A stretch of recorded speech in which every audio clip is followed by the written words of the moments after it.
Good evening and welcome to this seminar on the limits of human capacity, 3 years of science and innovation with One Water Race.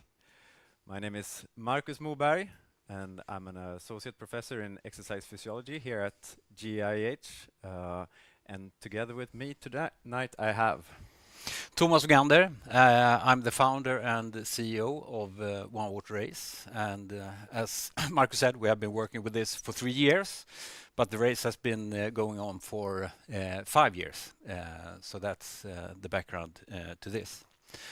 And just to start a little bit about what this is all about, One Water Race, the ultimate proof of human capacity. I have always been interested in pushing my limits to the max over all my life, and I love endurance sports. I love swimming and love running. I have a military background as a combat diver, and like 12 years ago, I started to plan.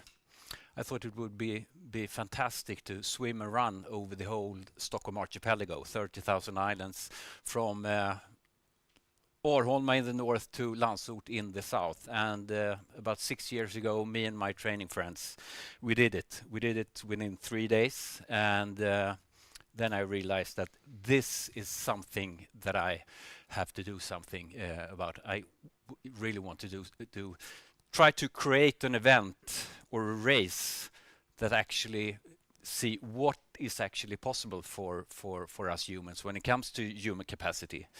And we have come quite far, and this is the trailer for the race. Honestly, I don't think anyone can fully be prepared for a race like this.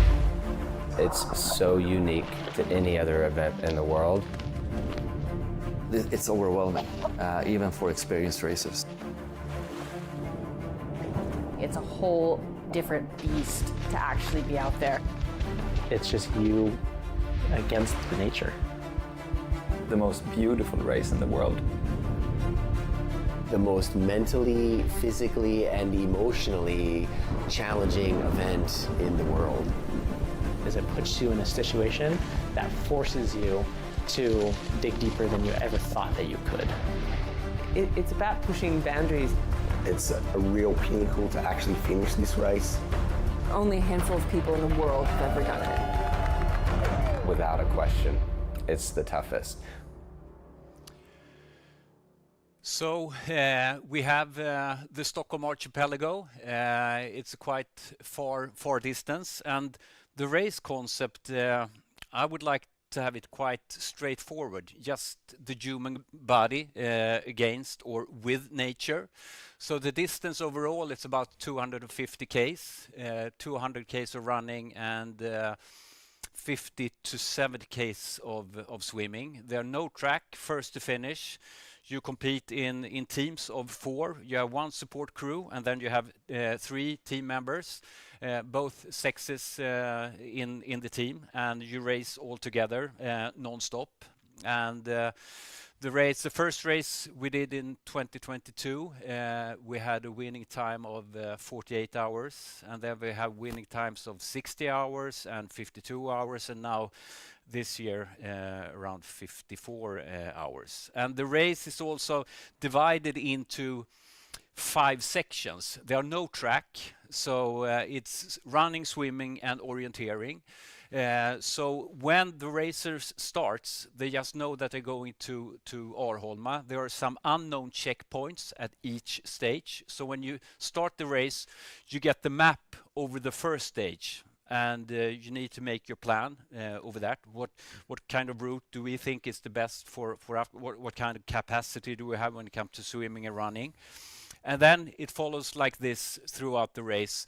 And what it's getting interesting, the longer the time or period of time you're racing, it's also a mental part, because it's one thing when you get the first map when you're fresh, so to speak.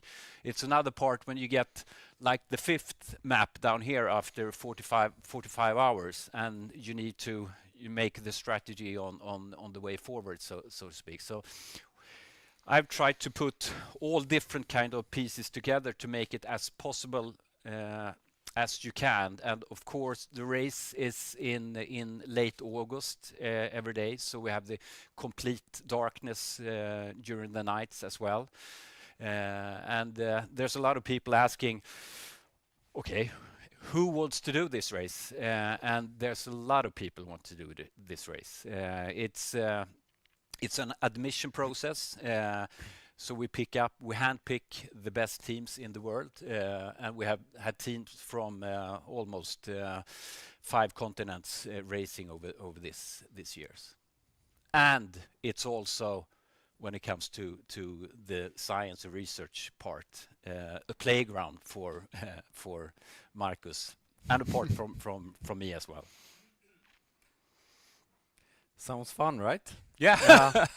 Now, Thomas, you approached me about 3 years ago, telling me basically this story and saying that you want to show what's possible, what's the limits of human capacity. I was, of course, skeptical as a scientist, but I said yes. And I would say this is one of the best decisions I've made in my career. And this is mainly because you and your organization are so open for this collaboration. It's quite unique that you have an organization that actually strives for pushing the limits, science and innovation, and we do it together. Otherwise, this wouldn't have been possible. So I'm really grateful. Yeah, but that's also, I have a background in sports and media, so this is like a dream come true as well, because we're making a 65-hour live broadcast as well. So, and we have ultra runners with the teams at all times from start to finish. So we can really, so you as a viewer can really follow the teams at all times and see what they are going through and so on. So that's really special as well. Sure is. All right. So, I mean, based on the race that Thomas has described, it evokes major challenges, both physiological and psychological, of course. And I see it. I always say it's like a potpourri of aspects that are interesting. You could study the limits of human performance, say running a 2-hour marathon, but that is something else. This is so many more factors. We have, of course, the massive distance. Basically, the longest you can go without sleeping. We have the nature, the cognitive function of reading maps, the sleep deprivation, the nutrition part, the gear, the teamwork. So it's, as Thomas said, it's a playground for me as a scientist to decipher, basically. So what were our objectives? I would say that we have 3 main objectives of the race. The first is to try to identify what are the key factors that limits human performance in this aspect. Go as long and as far as you can, as fast as possible, of course. So what are the limits? Is it sleep? Is it nutrition? Is it the cold? Is it the pain? We would like to know. And the second objective is how can we continuously monitor athletes in this setting? Because this is not, although it's a viewer sport with a 65-hour broadcast, there are not that many spectators out live, so to say. So it's so the basis is that we want to track them continuously to see, okay, how are they doing right now? And this has been a major challenge because being out in the archipelago with water, quite limited coverage in terms of 5G and so on, this has been a major challenge. But this is, and we always say that if we can make it out in One Water Race, then we can make it anywhere. And the final part is also, are there consequences? You might say that you could not be sane to do this race. And that could, of course, been discussed, depending who you are, but is it actually dangerous? Does it harm your health or physiology? That's also an aspect that we have studied.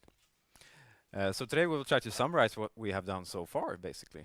And this started, someone said, in 2023. And there it basically looked like this. it was so from the beginning we wanted to do this continuous monitoring. That was one of the main keys. So basically we equipped a few racers with sensors. We had some had temperature sensors, some had glucose sensors on them, and it was basically me running around with 5 different cell phones, going out to the teams, picking up the signal. Not that real time, basically. But it was also a learning experience for me because I was out to see the teams live, see their struggles, see their success. And as you will see, we have come quite far from 2023. So for 2024, we wanted to level up massively. So we wanted to do the continuous monitoring part, but without running around with cell phones, collecting data digitally and on distance, and also for the first year see what consequences are there to the blood organ. So that was sort of the aspect of negative consequences, to focus on blood markers. So basically the setup is that the racers meet at Arholma in race camp 2 days before the race, and the day before the race we equipped them with sensors and also took blood samples. And then they did the race, we followed them, and then we collected blood samples immediately after. And basically it was the same setup for 2025, but without the blood samples. So same type of biosensor monitoring. I will soon show you which sensors, but for this 2025 year's race we focused on the heart, in which we collaborated with Helena Wallin, a medical doctor from KAI, who performed cardiac ultrasounds on most of the athletes prior to the race and then as soon as possible after. So we have some insights there as well. So what type of sensors have we used? So there are of course basic physiological limits to performance. The heart, your heart rate, nutrition and heat. So we wanted to study heart rate with a heart rate monitor on the arm, and continuous glucose. These are used mainly in type 1 and also type 2 diabetics to continuously monitoring glucose, but this has been more applied in the sports setting. Also ketone monitors. Ketone is a metabolite that emerges when you're fasting, sort of a alternative energy fuel. Core temperature, because as Thomas said, it's in August, it can be 14, 15 degrees Celsius in the water. How do you cope with that? And we could have seen from early years that they were cold, struggling with that. So, but was it critical? And then also some form of activity monitoring with the ring. And the whole key is that basically all these sensors have one application. So, and that was why I was out in the first year running around with one app syncing data. But thanks to Thomas and their development, has set up a platform where we could basically stream and integrate all these sensors into one platform for an integration, which we will show you. All right, moving on to some some data. First off, just to get a look at the activity profiles. This is an example of an activity profile of one of the winners from 2024's race. This is mainly just to see trends in activity, high bars, high intensity. So they start off high, and basically you can see reduction in intensity as they go, which is expected. Consume around 10,000 kilocalories per 24 hours, which they have to at least try to get into their system. And then just as a comparison, this is the activity profile of a non-finisher. Now we don't have it side by side, but in comparison, this athlete had quite high intensity to start with and kept it throughout the race and then stop. Could that be an aspect? Sort of pacing strategies. And this is a total comparison of how much energy do they consume. Around, as I said, around 10,000 kilocalories the first day, decreases to about 8. And already there you can see differences between finishers and non-finishers in the second day, where non-finishers generally tend to decrease the intensity. So roughly that's what we have to play with. Heart rate. I know this is a very busy figure, but that's the intention. This is the heart rate profiles for the entire race, means or averages per team. So this is the scale here is 55 hours-ish. And a lot of data points, data point per 15 minutes or so.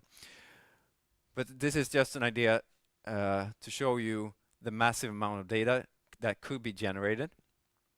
And also, now this is a screenshot of the endpoint of the race, but we can continuously track this as they go.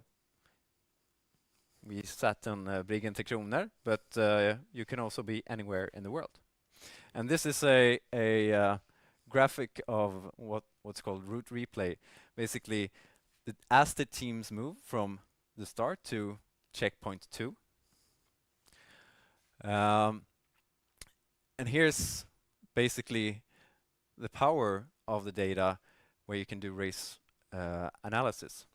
So in this case, we have total distance, heart rate averages for the teams, and speed or pace. So now we don't have glucose in this picture, but as you can see, just start of race, it was 22 checkpoints.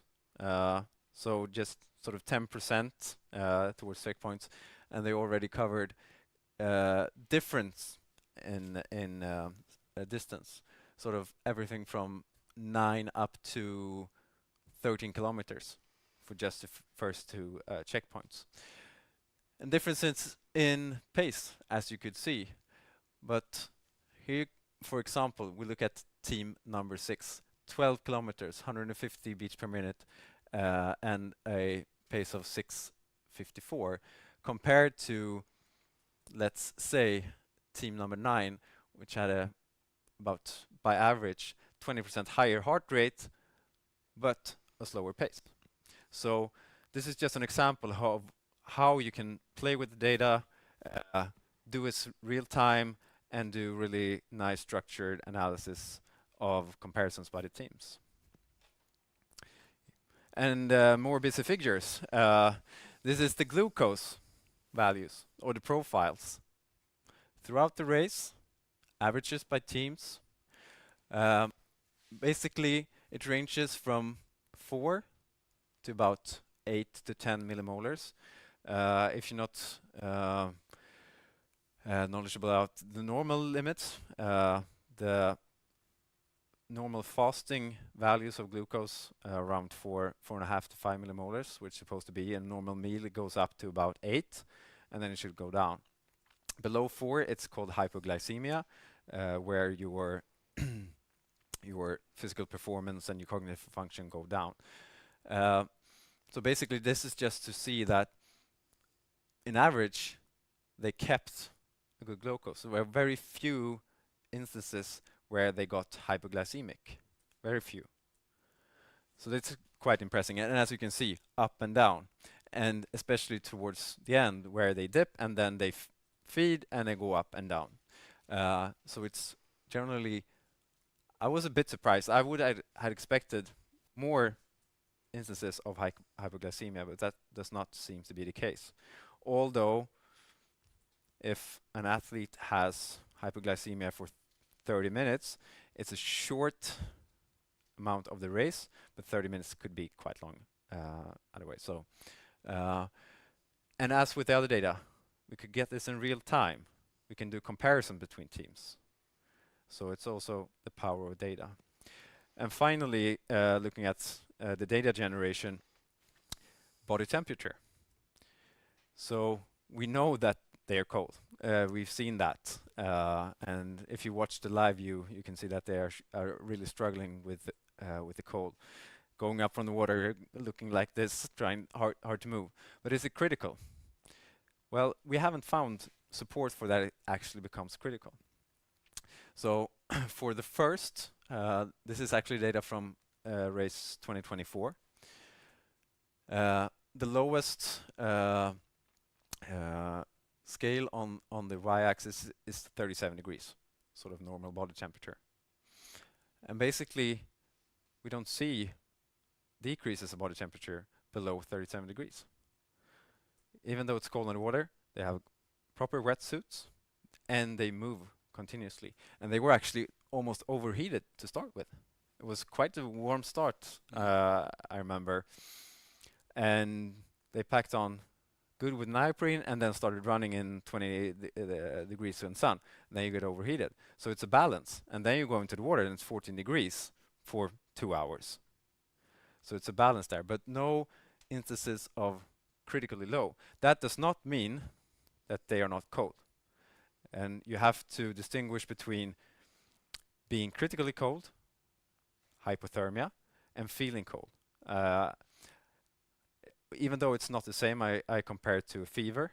When you get a fever, when you're sick, your body temperature goes up to maybe 39, 40 degrees, and you start to shiver. You feel cold, but you're not cold. And there are other aspects of feeling really cold, shivering, trying to maintain body heat, which can be really, really disturbing, but it's not, in this case, critical. So we figured, well, if we can do it in out in one water race, we could do it anywhere. I would say that we had, for the first year, about 70% coverage about with the sensors. This year, 2025, we improved up till 85, 90%, but it's not 100.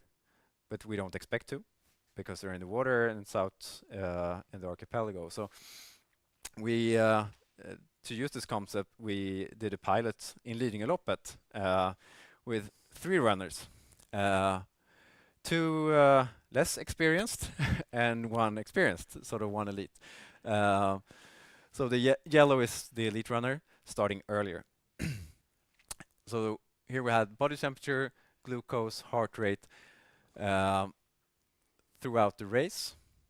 As you can see, the glucose curve with the elite athletes was higher, heart rate was higher. And then something that we wanted to try out is to integrate the data. So what does X level of glucose, Y level of heart rate, and Z level of body temperature actually mean together? So we put together a performance score. And in the aftermath, we should name it load score. So basically, this is the estimate of the total load on the body, where the elite athlete has a higher load, thus lower score compared to others. So this is also something, the power of this platform, that can be used to interpret and integrate data in many settings. And here we want to expand and do more, right? Sure.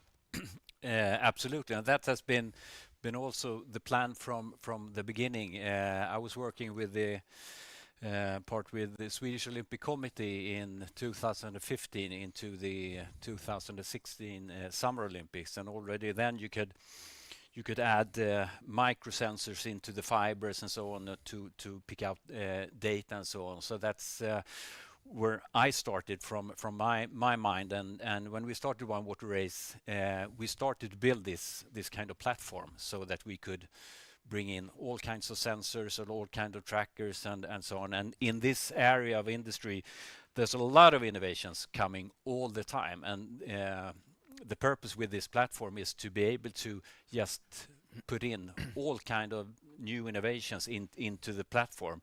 And the dispatch that we work with looks like this. This is also a graphics engine, so we make TV graphics of it as well. So here we can choose what kind of sensor do we want to show for the viewer. Do we want the map? Do we want the map in combination with the glucose or with the speed and whatever? So this is the way that we work behind the scenes, so to speak, with this data. And this is the platform that Marcus also use when it comes to the science part, so he can pick different areas, different part of the race, so you could dig deeper into the locus over that. Maybe you can tell a little bit more about how you work with this platform in from your perspective. Yeah, I mean, one aspect is that we of course can retrieve all the data, where you can get total race profiles, but you can also go into segments. And let's say that we see that Team X struggles from this checkpoint to this checkpoint, and while the other team goes ahead, then we can choose those two teams, choose the parameters, and then do a graphical comparison to see, okay, they had higher speed, but they had lower heart rates. Okay, so they were actually maybe a better route choice, or maybe they're better trained, because their glucose was about the same. So then we can do more robust analysis to actually see the determinants that pushes teams ahead or makes teams fall behind. And this is also an aspect that is valuable for the teams as well, we hope, because they can go in and do really nice race analysis. I mean, one would race is so multifactorial, but if you scale it down to leading a loppet, for example, then you can really pinpoint where you might hit the wall and why. So, yeah, exactly. And we work with this continuously during the races as well. For the last 3 years, you and I have spent almost all time together during the race, and it's you think that it's a 65-hour race and there's not much to talk about, but it is. It's so much to talk about, and not at least when it comes to all the data and the strategic phase of the race, which are the best routes and so on. So there's a lot of things to talk about, and this is also really what I think is another dimension when it comes to sports, because in sports now we have not that much data. Maybe you can see heart rate in some, but what you really want to know is what actually happened in a cross country or in a marathon or so. And of course, it's good to have an expert, but what kind of expert should you have in the studio? You should have Marcus Moberg, I would say, no, but this is so interesting, especially when you look into endurance racing and endurance sports. We have now just got a proposal from Stockholm Marathon. They want to have us looking into the sensor development during Stockholm Marathon, for example. And when it comes to cycling, triathlon, cross country, or whatever, it's really another dimension. And for us to know what did actually happen. We see in a cross country that one day he's really fit, but then the next day they really hit the wall. And what happened? And what could we learn from that? And that we're not talking about that in the broadcast. And I think this is really another dimension when it comes to sports. And that's really something that we want this race to be as well. Can we make it out there? It's quite complicated. We have all the sensors, and we have ultra runners who have cell phones, and they handling all the signals up to the cloud and into our software and so on. So we're working with that kind of development as well. So, but it's really interesting to see where this will end in. I think this is just the beginning of a new era when it comes to sport data and so on. Yeah, and especially, I mean, there are, as you say, so many dimensions. Of course, it's the viewer experience. one water race is of course really exciting to watch all the time, every 65 hour, but there may be sports where there are 4 hours of running.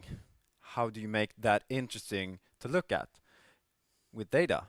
Because then you can do comparisons, so the viewer gets an enhanced experience, and then the athlete would benefit because they get a complete race profile, but also, depending on sport, you could have a coach following the data. Okay, now my athlete is overheated. Now it's time to cool down, because many athletes, they don't really maybe interpret their signals well, they want to finish. So maybe that could help coaches in strategies during the race to prevent pitfalls, so to say. So there are many dimensions, and also out of the health aspects or security, there are sensors that can measure ECG continuously, and you could basically remotely see, okay, now we get arrhythmias or heart stop. Now that's taking it to the border, but there you could benefit from the health aspects, making sure that nobody gets harmed, basically. Yeah, and what we know is that all of us will be more and more digital when it comes to human data and so on. You talked about the coach perspective as well during the race, but also when it comes to training. What do we want to train? We need to have these parameters because we want in the marathon. We want to try these ones and so on, and that's what was my thinking already in 2015, that you as a coach, you can have your athlete wearing these sensors when you train, so you as a coach can sit on the other side of the world or wherever, and just to see, okay, how's it going, and you can also having all the statistics and all the data and everything, so each training session you can really dig deep down into the data. Yeah, and I mean the last 5-10 years, the science and innovation technology has really exploded when it comes to the development of the sensors. You could basically measure everything quite easily, but the data handling, that falls behind, because if you have sensor X that goes to one application which you have to have, and you check the data, and then you have another sensor which goes to another app, and then you have to have 2 apps to follow and then try to integrate. Now there are initiatives where you connect heart rate to body temperature, for example. So there are initiatives, but it's not open. And I mean, that's something we really want to go for, is that all data should come in to the same platform for ease, but also to integration and interpret the data. So that's where we would like to head. All right. Yeah. Moving on a little bit towards the determining factors of performance, what we have learned, digging a little bit into the findings from 2024's race, and this is also data generated together with a previous master student, Johanna Hanner, which is actually the daughter of one of the first races of One Water Race, so it's it goes in generations. So this is the glucose profile, sort of the 2024 race, showing percentage of time in hypoglycemia, target range, which is 4 to 7.8, and then time in high glucose. And as you can see, the highest was about 8 to 9% of the time in hypoglycemia, which is high, but most of the racers were quite in limited percentage time in hypoglycemia. But what's interesting is that quite a few racers were really high. Is that due to feeding strategies, mostly relying on sports drinks maybe, or more fats, or is it maybe insulin resistance, which happens maybe later towards the race, where your body can't handle the glucose, so it spikes? So there are differences there, but looking at the average glucose throughout 50 hours, it's quite stable and looks quite good, and also quite okay variability. So glucose itself does not seem to be the factor, although not saying it's important, because it's utterly important, but not a determining factor. And also ketones, which are produced when there's a shortage of glucose during fasting. Right now, my ketone levels will be around 0.2, 0.3 millimolars. That's normal ranges. When you fast, it goes up. So if you don't eat for about 24 to 48 hours, it goes up to maybe 1 or 2 millimolars, which is high. And here there were definitely differences between racers. Some racers did not get elevated levels of ketones above 0.5, while others really spiked around 4, which is really, really high. So even though the glucose levels were quite comparable, I would say, there were massive differences in ketone production, which we don't really know how to explain. Some explanation is that we saw a correlation between percent of high glucose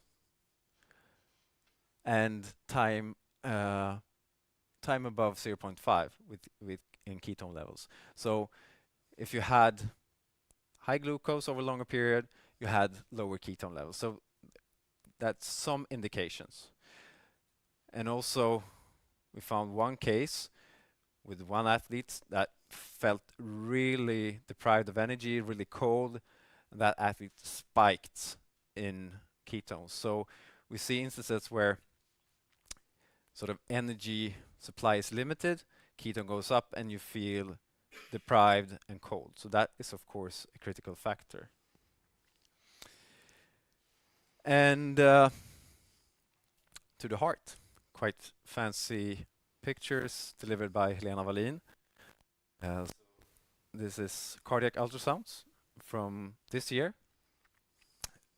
Very good high resolution.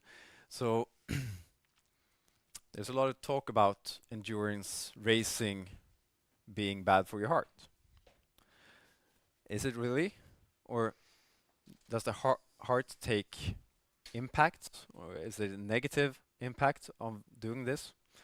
That's something we wanted to study. So the heart ultrasounds enables you to measure the size of the heart, the size of the chambers, the function of the heart, how well does it fill and sort of deplete when it contracts. You can take the flows, and towards the end we could also see pictures of the aorta, the largest valve going out, delivering. So you can see the size of the aorta and the function of it. So this is a sort of a basic cardiac screening.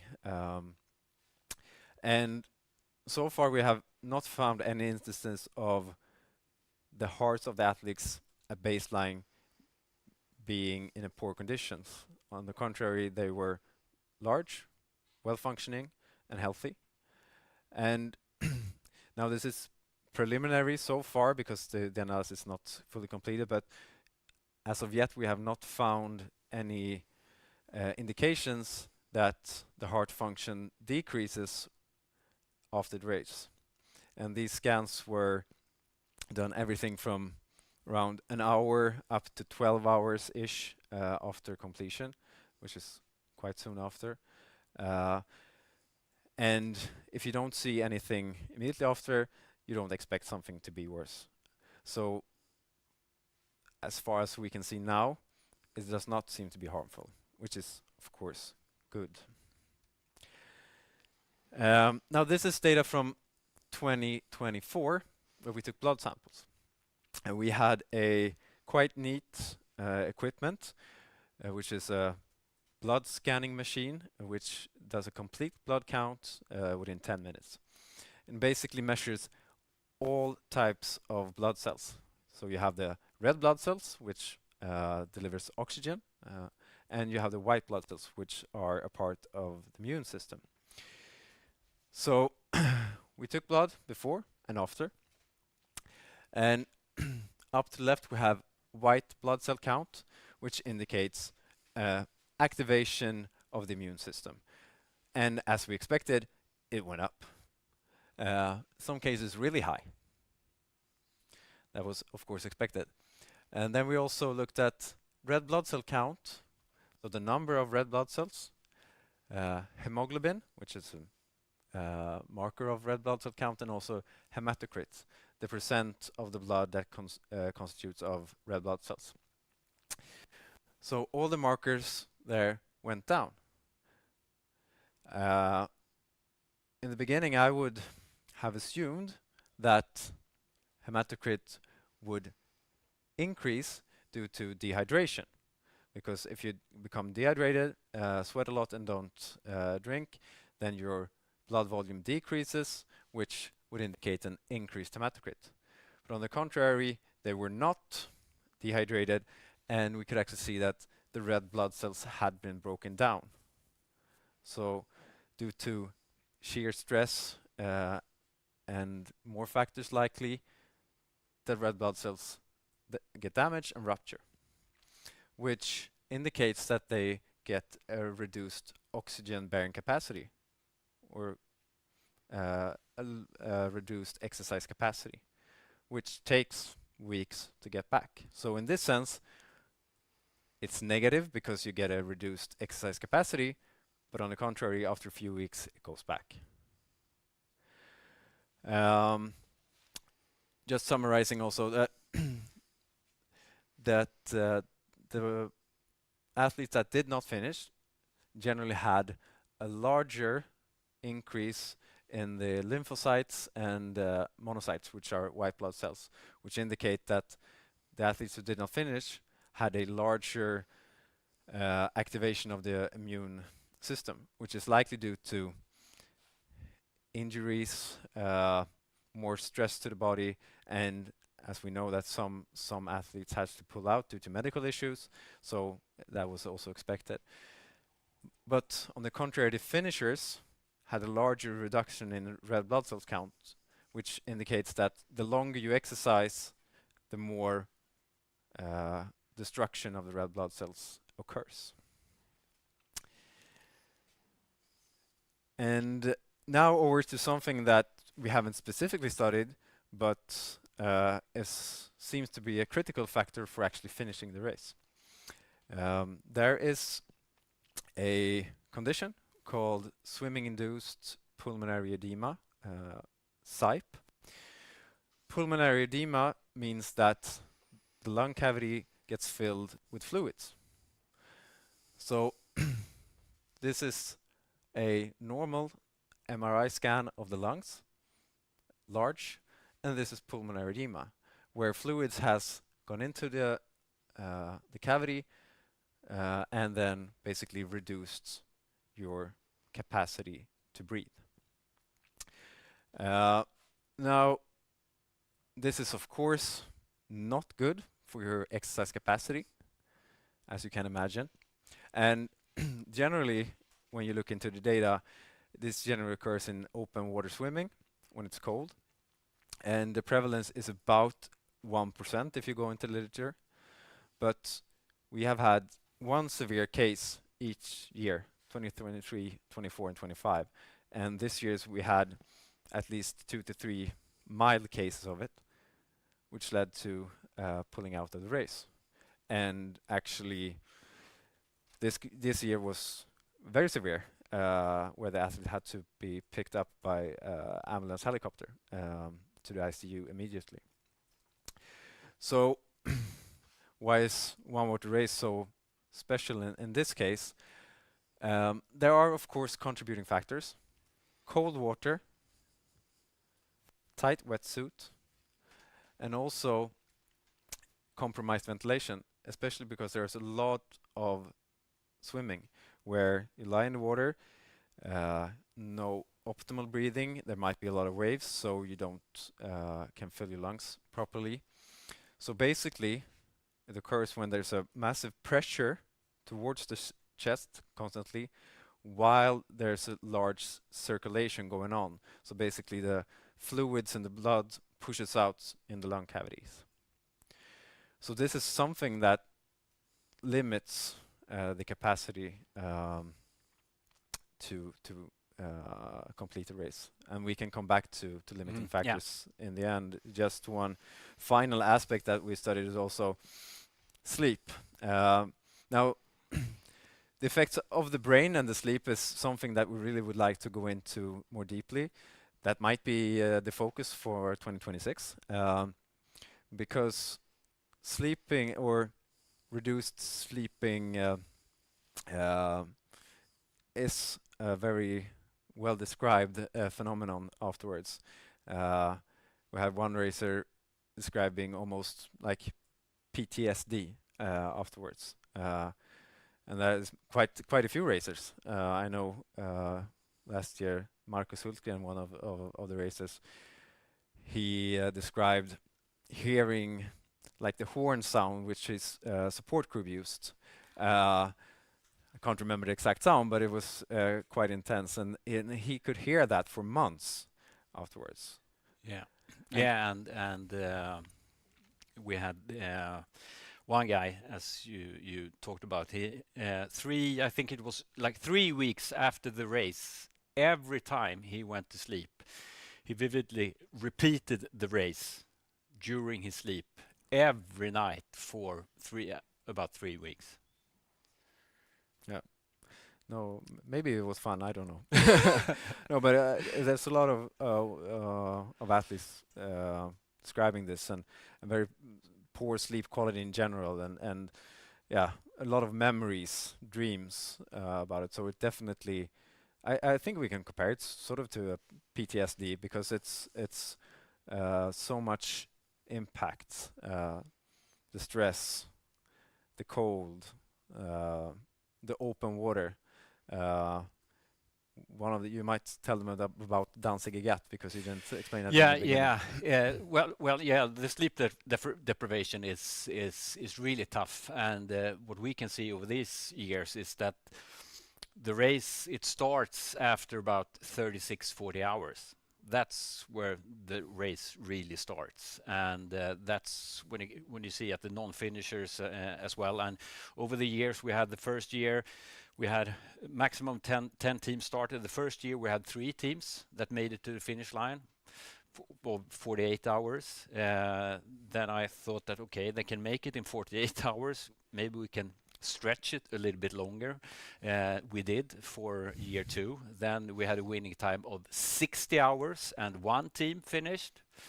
We took it back a little bit, and then we had 3 teams finishing again, and this year just 2 teams finishing. So this is really critical. And when you come further south from south of Ute, when you're going to Landsort, you need to cross something that it's called Danziger. It's a stretch, depending on which way you take. It's between like 7, maybe up to 8 kilometers of swimming. And like last year, we had the Australian teams. It was like 12-14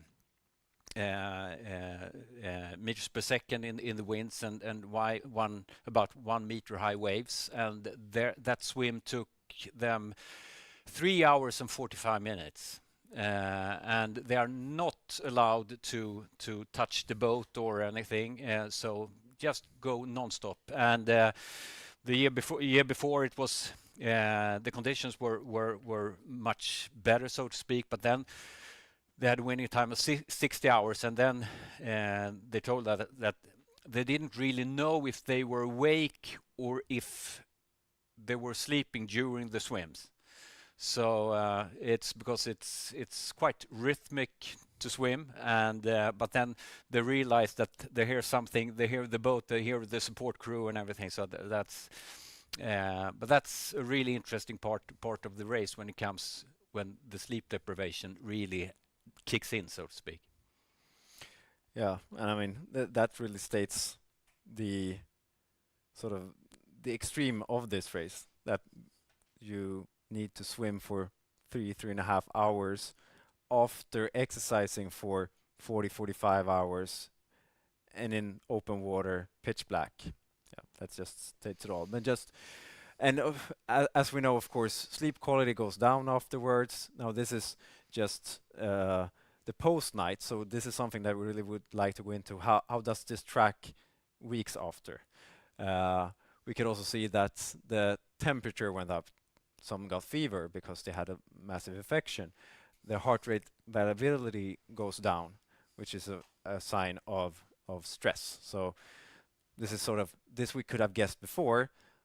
Nice to see, but now we want to know how long does this persist, basically. Yeah.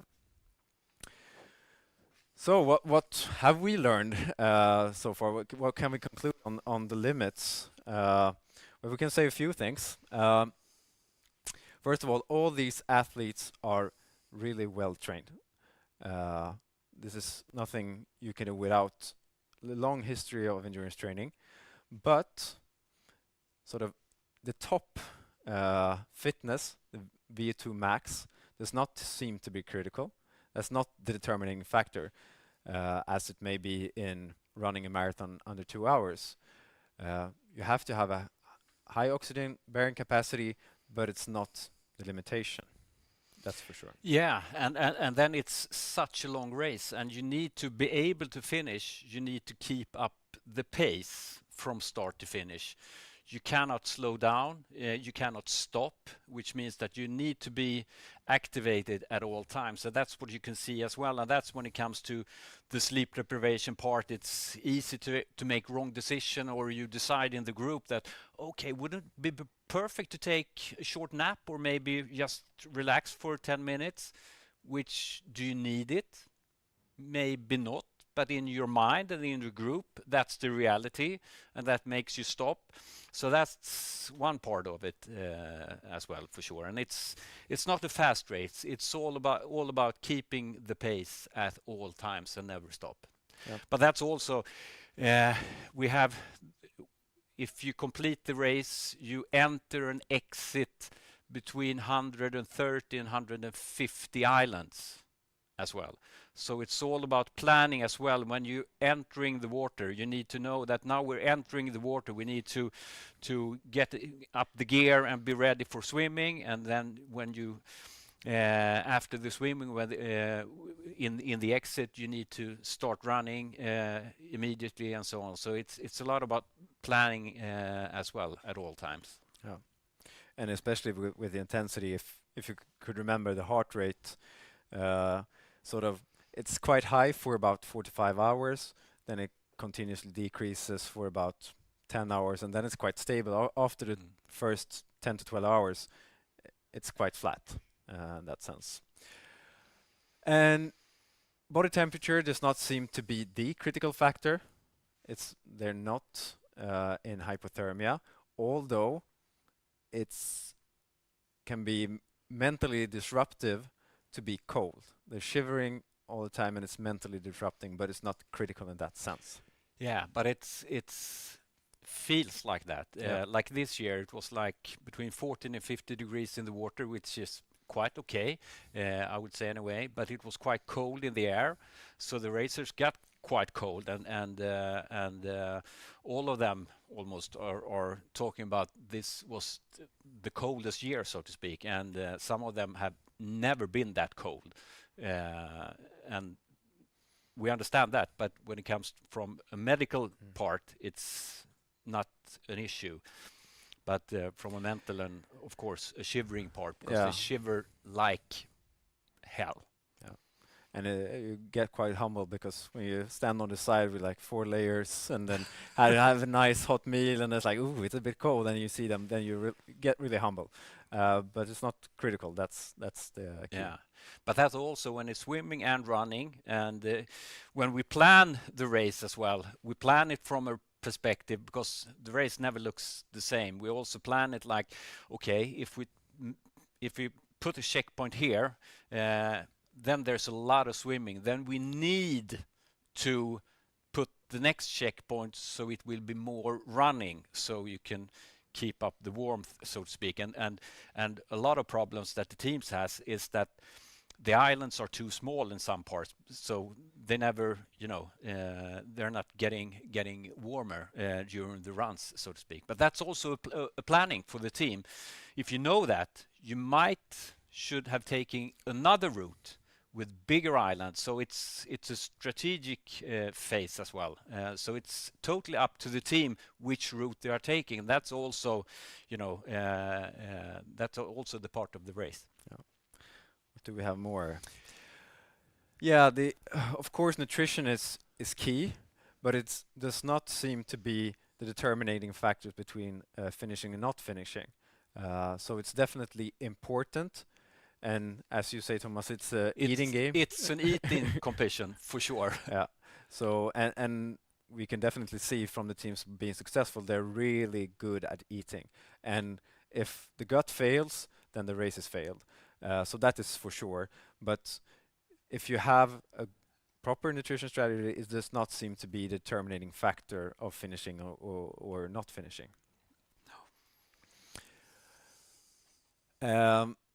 Then sort of body durability and equipment seems, of course, to be a determining factor.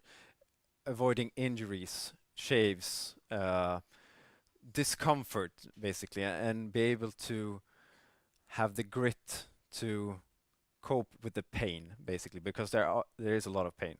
This year, one athlete broke the foot and continued for, I don't know, 12, 20 hours.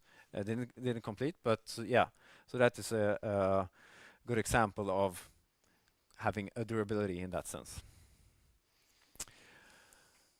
Lack of sleep tolerance and cognitive abilities, that is definitely an aspect here.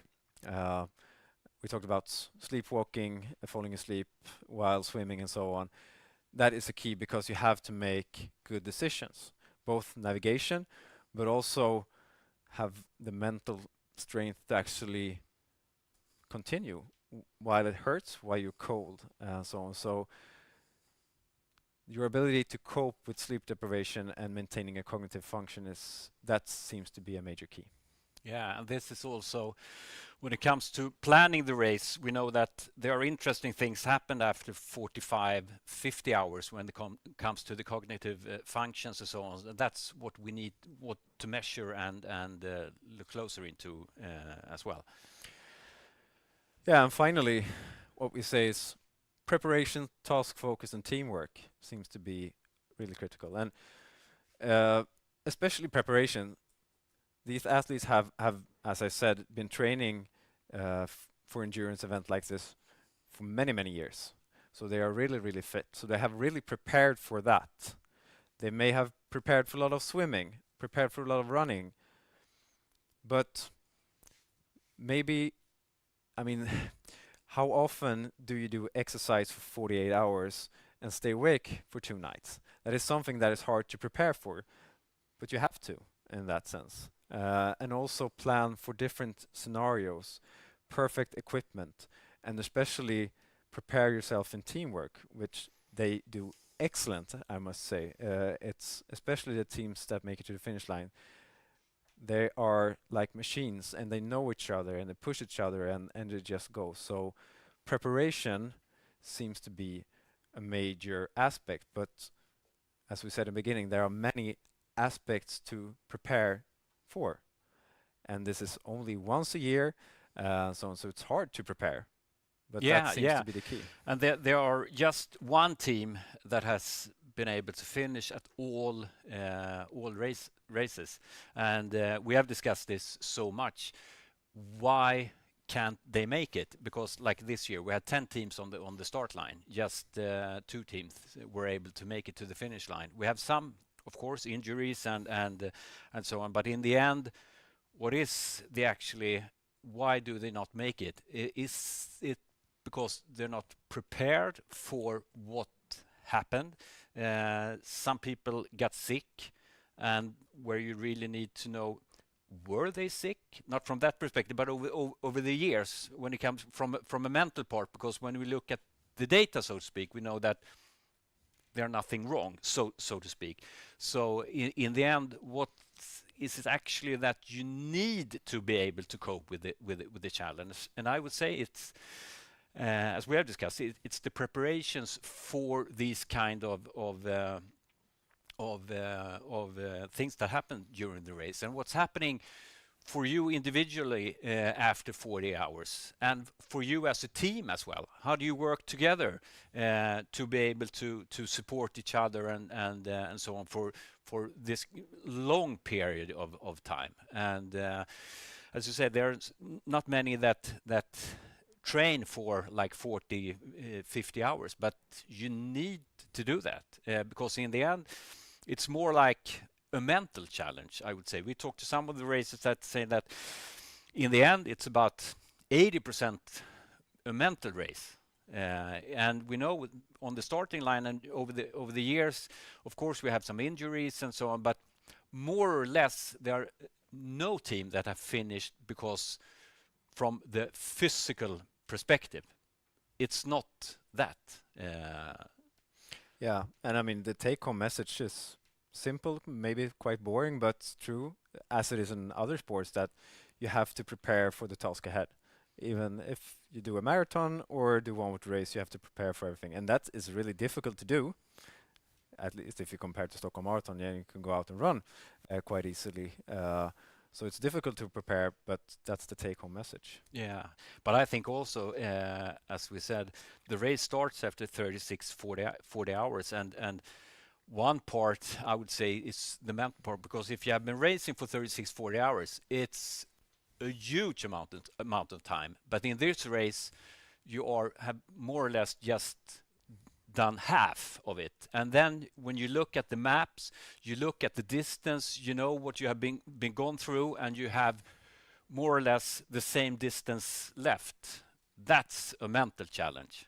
And when you come into the second night also, so but this is also when it comes to the live broadcast, it's so interesting to see these athletes over 60 hours and just really be able to be with them at all times. So that's why we have ultra runners running with the teams and making footage of them at all times, because we really want to be there when it happens, because a lot of things happens and then we want to be there.